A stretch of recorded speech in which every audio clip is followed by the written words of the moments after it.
আমার সুভাষ, আমার সুভাষ রক্তে মজায় দেশ প্রেমের টানে, আমার সুভাষ দীপ্ত কণ্ঠে স্বাধীনতার মানে, আমার সুভাষ পরাক্রম বিপ্লব স্নাত মন, আমার সুভাষকে ডাকলেই পাবে যে কোনো মানুষজন।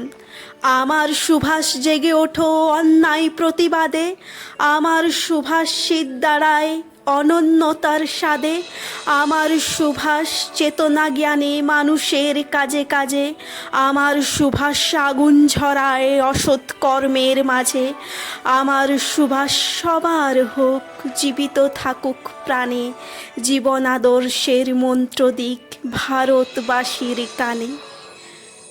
বীর নেতাজির চরণে জানাই সহস্র কোটি প্রণাম।